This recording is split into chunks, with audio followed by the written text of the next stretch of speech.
Hi there. I'm going to be reading chapters 22, 23, and 24. If you were the baby buffalo at Elmwood Park Zoo, maybe it would have gone something like this. You wake up, you have breakfast, compliments of mother's milk. You mosey on over to the lean-to. Surprise! A strange new animal in there, bigger than you, but a lot smaller than Mom. Hair, but only on top of its head, sitting in the straw, munching on a carrot like Mom does. Every morning, same thing. You get to expect it. Some mornings you forget Mom's milk and head right over to the lean-to. The creature offers you a carrot, but all you know how to deal with is milk. You nuzzle the new, funny-smelling, hairy-headed animal. It nuzzles you back. Mom doesn't seem to mind. After the nuzzling, the stranger climbs over the fence and goes away, not to return until that night. Only, one morning the stranger falls from the fence and lies on the ground, on the other side. It doesn't move. You try to poke your nose through the chain links, but you can't reach. You can only watch. Only watch. The old man was bumping through the zoo in the park pickup when he spotted the body clumped outside the buffalo pen. He wheeled over, got out. A kid! At first he could only stare at the body, then at the baby bison, whose large brown eyes seemed to be watching them both. The mother came lumbering over, nodding as if to confirm. A kid. The kid looked terrible. His clothes were scraps, rags. Wherever his body showed through, it was bony and dirty and scratched. The two bison, staring, seemed to say, well, do something.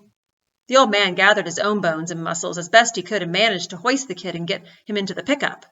He laid him on the seat, bent his legs so he could close the door. He knew he should take the kid straight to the hospital or a doctor. Someplace official, someplace right. But the pickup just sort of steered itself back to the bandshell. And there he was, lugging the kid into the baseball equipment room.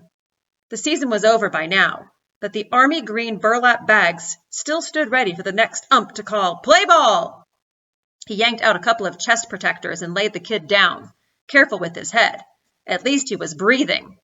Though it wasn't cold, it seemed as if the kid ought to be covered, so the old man took his winter work jacket off the hook and laid that over him. Then he waited and watched. With trembling, dusty fingers, he touched the kid's limp, scrawny hand. He had never really touched a kid's hand before. Hey! The kid's voice was barely a squeak, but it threw him back. He dropped the hand. Where am I? The old man cleared his throat. The bandshell. The bandshell? In the back, equipment room. The kid's eyes squinted, blinked. And you? What about me? Who are you? Grayson. Grayson? Do I know you? He got up. Guess you do now. He went to his hot plate, heated up some water, and made some chicken noodle cup of soup. He gave it to the kid, who was sitting up now. You want a spoon? He looked as though he could hardly lift the cup. He held it with both hands and gulped it down. Huh? He said. Never mind. You still hungry? The kid flopped back down. A little. Wait here, said Grayson, and left. 10 minutes later, he was back with a Zepp, a large. It took the kid less time to polish it off than he had taken Grayson to get it. He told the kid not to eat so fast. He'd get sick. The kid nodded. Grayson said, Where'd you get them scratches? Oh, some picker bush. What were you doing there? Hiding. Hiding? From who? Some kids. Where? The kid pointed. Somewhere out there, some other town. He crossed his legs Indian style on the chest protector. Can I ask you a favor? Shoot. Can we go somewhere and get some butterscotch crimpets? Grayson squawked. Crimpets? You still hungry? For them, I am. Grayson threw the greasy Zepp wrapper into the wastebasket. I don't know. Maybe you ought to do something for me first. Like what? Like, tell me your name? It's Jerry Magee. And where you live? Well, I did live on Sycamore Street, 728. Did? I guess I don't anymore. The old man stared. You said Sycamore? Yep. Ain't that the East End? Yep. With his fingernail, he scraped a path of dirt off the kid's forearm. He stared at it. What are you doing? The kid asked. Seeing if he was white under there? Neither spoke for a while. At last the kid said, Anything else you want to ask me? The old man shrugged. Guess not. Ah, come on. Don't stop asking. I'm asked out. How about the zoo, huh? Don't you want to know what I was doing at the zoo? At the buffalo pen? The old man sighed. Okay, what? I was living there. With the buffaloes? Yep, with the buffaloes. You like buffaloes? It was dark when I got there. I thought it was the deer pen. They switched the deer and the buffaloes around last month. That's okay with me. I got along better with the buffaloes anyway. Well, I'll tell you one thing, the old man sniffed. You sure do smell like one. The kid laughed. They both laughed. When they finally calmed down, the kid said, Any chance of those crimpets now? Grayson reached for the pickup keys. Let's go. Grayson got the crimpets all right. He bought a whole box of 3-packs. With 10 packs to a box, that was 30 butterscotch crimpets. Maniac thought he must have climbed out of that buffalo pen right into heaven. Then Grayson took Maniac home. Home for the old man was the 2 Mills YMCA. He lived in a room on the 3rd floor, but he didn't take Maniac up there. He took him downstairs to the locker room. He got him a towel and a cake of soap, told him to take off his rags, and pointed the way to the showers. Maniac stayed in the shower for an hour. He hadn't done this since his last bath with the little ones. He smiled at the thought of them shrieking and splashing. The shower needles stung his scratches, but it was a good welcome back to town stinging. When Maniac finally forced himself from the shower, he found the old man waiting with clothes. Grayson's clothes. I called the U.S. Army in to haul them buffalo rags away, he said. They come in with gas masks on, and they used tongs to pick them up and put them in a steel box. And they took the box away to bury it at the bottom of the first mine shaft they come to. Maniac couldn't stop laughing. Neither could Grayson, especially when he got a load of the kid drowning in his clothes. An hour later, after a minor shopping spree, Maniac had clothes of his own. For the rest of the afternoon, they cruised around town talking and eating crimpets. So, said the old man, now what are you going to do? Maniac thought it over. How about a job? I could work for the park like you. Grayson didn't answer that. He said, Where do you think you're going to stay? Maniac's answer was prompt. The baseball room. It's perfect. A tiny idea was beginning to worm its way into Grayson's head. He could barely feel it as it brushed by the claptrap in his brain. He ignored it. He said, What about school? Maniac was silent. Some butterscotch icing had stayed behind on a wrapper. He scooped it up and mopped it with his finger, wishing it were Mrs. Beale's and not his own. Grayson, who was not comfortable asking questions, was even less comfortable waiting for answers. I said, What about school? Maniac turned to him. What about it? You gotta go. You're a kid, ain't ya? I'm not going. But you gotta, don't ya? They'll make ya. Not if they don't find me. The old man just looked at him for a while with a mixture of puzzlement and recognition, as though the fish he had landed might be the same one he had thrown away long before. Why? He said.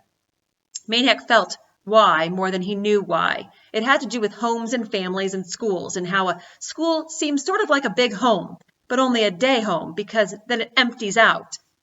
And you can't stay there at night because it's not really a home, and you could never use it as your address, because an address is where you stay at night, when you walk right in the front door without knocking, where everybody talks to each other and uses the same toaster. So all the other kids would be heading for their homes, their night homes, each of them, hundreds, flocking from school like birds from a tree, scattering across town, each breaking off to his or her own place, each knowing exactly where to land, school, home. No, he was not going to have one without the other. If you try to make me, he said, I'll just start running. Grayson said nothing. What the kid said actually made him feel good, though he had no idea why. And the brushing little worm of a notion was beginning to tickle him now. He kept driving. They got back to the bandshell just as they finished the last of the crimpets. Grayson looked at his watch. Guess it's time to quit the job I never did today. Time for dinner, too. Grayson was joking, but Maniac was serious when he piped, Great, where to? Dumbfounded, the old man drove back out of the park to the nearest diner, where he sat with a cup of coffee while the boy wolfed down meatloaf and gravy, mashed potatoes, zucchini salad, and coconut custard pie. Grayson had a way of jumping into a subject without warning. It was during Maniac's dessert that he abruptly said, Them black people, they eat mashed potatoes too? Maniac thought he was kidding. Then he realized he wasn't. Sure, Mrs. Beale used to have potatoes a lot, mashed in every other way. Mrs. who? Mrs. Beale. Do you know the Beales of 728 Sycamore Street? The old man shook his head. Well, They were my family. I had a mother and a father and a little brother and sister and a sister my age and a dog. My own room, too. Grayson stared out the diner window as if digesting this information. How about meatloaf? Huh? They eat that too? Sure, meatloaf too, and peas and corn. You name it. Cake? Maniac beamed. Oh, man, you kidding? Mrs. Beale makes the best cakes in the world. Grayson's eyes narrowed. Toothbrushes? They use them? Maniac fought not to smile. Absolutely, we all had our toothbrushes hanging in the bathroom. I know that, said Grayson, impatient, but is theirs the same as ours? No difference that I could see. You didn't drink out of the same glass. Absolutely we did. This information seemed to shock the old man. Maniac laid down his fork. Grayson, they're just regular people like us. Well, I'm telling you, it's the same.